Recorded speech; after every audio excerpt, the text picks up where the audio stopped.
पीछा नहीं छोड़ी और कामों की लाइन लगी है, क्या करे। भाई सुनी राठौर के मॉर्निंग के मिनी ब्लॉग में आपका स्वागत है। मैं स्वस्थ हूँ, मस्त खुश हूँ। आशा करती हूँ आप भी स्वस्थ मस्त खुश होंगे। जैसे कि सुबह के बज रहे हैं, सुबह के बज रहे 11:26। तो वैसे तो मैं ब्लॉग पहले भी बना सकती थी, लेकिन फ़ोन चार्जिंग पे ही नहीं था। रात को चार्जिंग पे लगाना भूल गई थी। तो इस समय और आजकल मेरी हालत हो रखी है नींद की मारी, बहुत ज़्यादा नींद की मारी हो रखी हूँ आजकल। इतनी नींद आ रही है, इतनी नींद आ रही है, इतनी नींद आ रही है कि कुछ समझ ही नहीं आ रहा कि मैं क्या करूँ क्या ना करूँ। बहुत ही ज़्यादा नींद आ रही है। कामों की लिस्ट इतनी है, काम के पीछे काम, काम के पीछे काम लगे हुए हैं, कभी छोटा कोई बड़ा, कोई छोटा कोई बड़ा। और नींद इतनी आ रही है मेरे को, इतनी नींद आ रही है, ऐसा लग रहा है कि जो पहले मैं पता नहीं इतने साल तक ब्रह्म मुहूर्त पे उठती थी, वो सारी नींद जैसे अभी इकट्ठी हुई हुई है, या मेरे को पता नहीं थकावट से जो हम जाना आना करते हैं उस थकावट की वजह से नींद आ रही है, किस वजह से नींद आ रही है, कुछ समझ में नहीं आ रहा। कि रोज़ ही सुबह उठती हूँ, मतलब ब्रह्म मुहूर्त में भी जैसे मैं उठती हूँ तो बस 2-3 बार ओम से नाता है नमा करके बस जो कि बस लेट जाती हूँ। उठने की वो होती ही नहीं है। जबकि ऐसा नहीं होता कि शरीर थका हुआ है या कुछ भी नहीं है, मतलब बॉडी एक्टिव सी लगती है, लेकिन पता नहीं फिर भी क्यों ऐसा जैसे ऐसा लगता है जैसे कोई खाने में कुछ मिला देता हो तो उसकी चक्कर में नींद आ रही है। ये भी नहीं कि बॉडी ऐसी हुई हुई हो कि सुस्ती की मारी, ऐसा नहीं हो, ऐसा भी नहीं हो रहा, लेकिन फिर भी जैसे लेटो गरमाश के मतलब नींद आ जाती है। इतना बुरा हाल हो रखा है। रोज़ कोई ना कोई 2-3 काम होते हैं, 2-3 काम होते हैं। अब कल जो हमने काम निपटाया उसमें कल हम गए थे सेट वगैरह लेने। यहाँ तक कि पूजा का काम भी ना, मतलब ऐसा ही होता है, एक दिन मैं पूजा कर रही हूँ, एक दिन हस्बैंड कर रहे हैं। मतलब पूजा का काम भी मेरा ऐसा ही हो गया है। और अभी भी मैंने लगा रखी है मशीन, मैंने लगा रखी है हस्बैंड के कपड़ों की जो जीन्स वगैरह होती है ना, तो उनकी कपड़ों के लिए अलग ही मशीन लगाती हूँ मैं। वैसे तो कल भी लगाई थी बेडशीट वगैरह के लिए, थर्सडे को मैं लगाती नहीं हूँ। साथ के साथ कपड़े निमटते रहे। वैसे शादी वाला घर है, ढेर का ढेर लग जाएगा तो बहुत सही नहीं रहेगा। तो कल मेरी बेटी का ऑफ था, कल भी और परसों भी। तो परसों भी हमने कुछ काम निपटाए थे।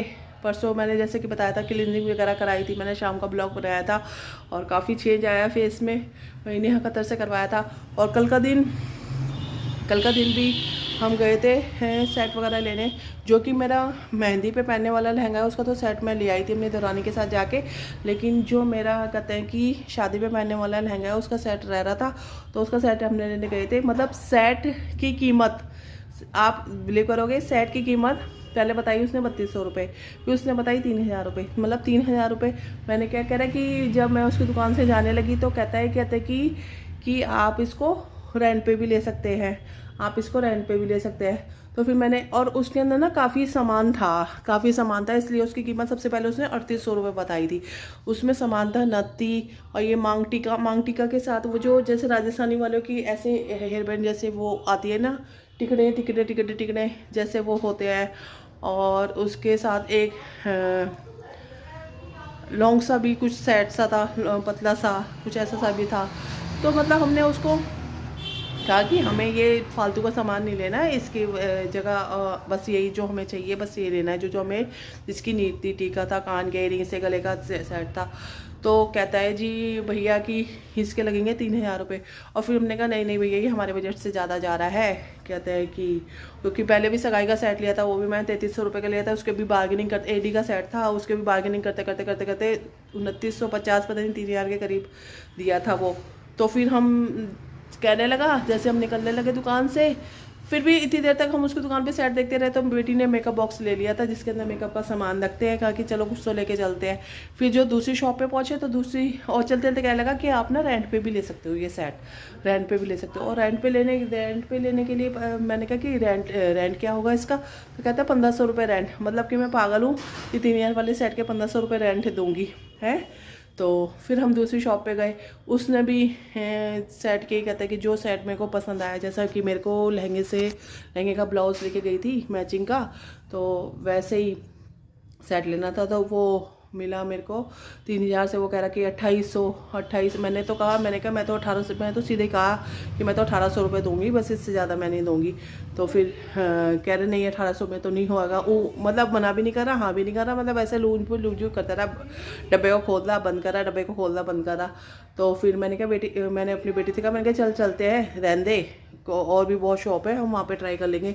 तो बेटी ने कहा कहता कि उसको भी अपना सामान लेना था काफ़ी, तो उसने कहा कि उसको तो ये लगता है कि मम्मी का जल्दी से निपटे तभी फिर मेरी बारी आ जाएगी। तो उसने कहा भैया लास्ट बोल दें 2000 रुपये, क्योंकि मैं 2000 देने के मन में नहीं थी। तो उसने ले लिए, कहते हैं 200 रुपये एक्स्ट्रा फिर बेटी ने करवाए। तो फिर हमने वो देखे, फिर वहाँ से हम चले।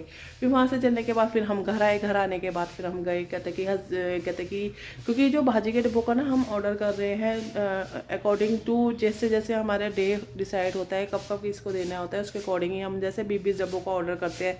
तो 20 डब्बे में से हमारे 2 डब्बे कल थे। हमारा ये था कि हम जल्दी से ये आसपास में जहाँ पे भी दे सके। तो उसमें ने कहा कि पड़ोस में तो 3-4 देने हैं इकट्ठे, वो तो इकट्ठे दिए जाएंगे। तो नहीं, मैं आज भी चल बात करते करते भाजी के डिब्बों का जिक्र आया, तो अभी मेरे को भाजी के डिब्बों के लिए ऑर्डर भी करना है। अभी ये भी बात सही रही। तो अब की बार मैंने कहा कि 10-10 डब्बों का ऑर्डर करूँगी, क्योंकि 1-2 दिन का फिर हमें रेस्ट भी चाहिए होता है, बीच में 1-2 दिन का रेस्ट भी चाहिए होता है कि बना 28-29 तारीख तक हमें मोस्टली ये काम ख़त्म कर देना है, जो कार्ड के साथ डब्बे वगैरह देने हैं। तो हमें ये था कि 2 डब्बे वो है। अब करूँगी मैं 10 डब्बों का। तो कल इनके एक फ्रेंड के अजय के यहाँ और अन्नी इनका फ्रेंड है, उसके घर हम कार्ड देने गए। तो बस उसके बाद आने के बाद फिर मैंने कहता है कि मैंने पूजा भी नहीं की थी, बल्कि जो अजय भैया के घर गए थे तो काफ़ी दिनों बाद गए थे। वो कह रहे खाना वाना, उनकी वाइफ पूरियाँ वगैरह बना रही थी, कह रही थी कि खाना वाना खा के जाना है, सब कुछ करना। मैंने कहा नहीं, ये खाना वाना नहीं खाना है, क्योंकि मैंने भी अभी पूजा करनी है।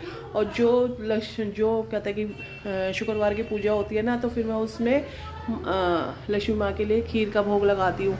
वैसे मैं व्रत वगैरह नहीं लगती, लेकिन मैं उनको खीर का भोग लगाती हूँ। तो फिर पहले तो मेरे को खीर कहीं पे भी हो तो मेरे को जल्दी से जल्दी आने की लगती है कि मैं खीर भी कब बनाऊँगी, कब क्या करूँगी, क्योंकि पूजा के टाइम तक खीर तैयार हो रहनी चाहिए जो जलते ही।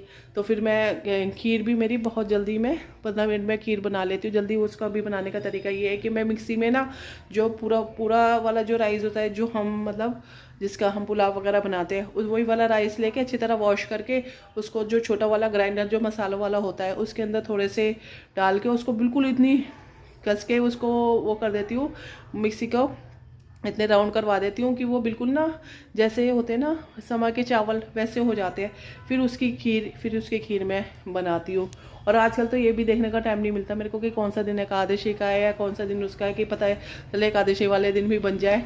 तो भगवान के आगे हाथ जोड़ के कि कोई भी ऐसा कोई दिन या कुछ भी हो, वैसे तो पूरी याद करने की कोशिश ही होती है मेरी, लेकिन अगर कभी भी गलती हो जाए तो क्षमा करना। बस करते करते बस इसी तरह फिर खीर बनाने के बाद मैंने भोग लगाया खीर का। फिर उसके बाद मैंने कहता है कि वो सोया क्योंकि मटर वाले जैसा पुलाव बनाते हैं ना, मटर गाजर वगैरह और छोटी सी वेजिटेबल डाल के, तो वंश को वो पसंद नहीं है। वंश को पसंद है, उसके चक्कर में खाली बस मैंने सोयाबीन की वो न्यूट्रियल वो ही डाले, तो वही डाले बस। और कहते हैं वो तो वंश को जैसे डाल के दो तो पापड़ वगैरह के साथ दे दो, और उसको वो तो सोयाबीन की तो बड़ी जो होती है वो बड़ी बड़ी होती है, तो उसको तो साथ के साथ निकाल दो, जिसको भी नहीं खानी, जिसको खानी है उसके में ज़्यादा डाल दो। तो बस वो रहा। फिर इसके बाद पापड़ वापड़ दे के इनको, अचार भी कल ख़त्म हुआ था, तो अचार भी अब ला के रखना है। तो मतलब बस ऐसे ही चल रहे हैं काम वगैरह, और इसी चक्कर में कामों के साथ बिजी रहने के कारण मेरा ब्लॉग बनना रह जाता है। अभी भी मैं इतनी देर से ब्लॉग बनाने का सोच रही थी, लेकिन ब्लॉग बनाने का क्या सोच रही, मोबाइल ही चार्ज नहीं था। तो जैसे 18% बैटरी हुई, मैंने कहा चलो अब मैं ब्लॉग बनाती हूँ। तो ये चल रहा है मेरी लाइफ में अभी बस। और आज भी मेरे को जाना है अभिला के ब्लाउज की, तो इतनी बढ़िया मस्त फिटिंग दी है, बेशक उसने लेट दिया लेकिन बहुत मस्त फिटिंग दी है। लेकिन एक काम उसने किया, उसमें ना पीछे की साइड डोरी जो उसके साथ एसेसरीज आई थी ना, डोरी नहीं लगाई। कह रही कि डोरी का वो मेरे पास नहीं है, आप 1.5 मीटर ले आना। अब मैं वहाँ जाऊँगी फिर चंदन जगह जाके उसी से मैं लगवाने की सोच रही हूँ, क्योंकि फिर उसको आइडिया वाइडिया पूरा होता है, और किसी के हाथ में दूँ और ब्लाउज का सत्यानाश हो जाए तो ऐसा मैं चाहती नहीं। और वैसे ही अभिला फिर पीछे पड़ जाएगी। पहले तो अभिला मना करी थी रहने दो डोरी का, मैंने कहा डोरी से तो लुक आती है पीछे की, वो खाली जैसे नोक सी दिखती है ब्लाउज की, वो भर जाएगी। तो बस ये काम है मेरे।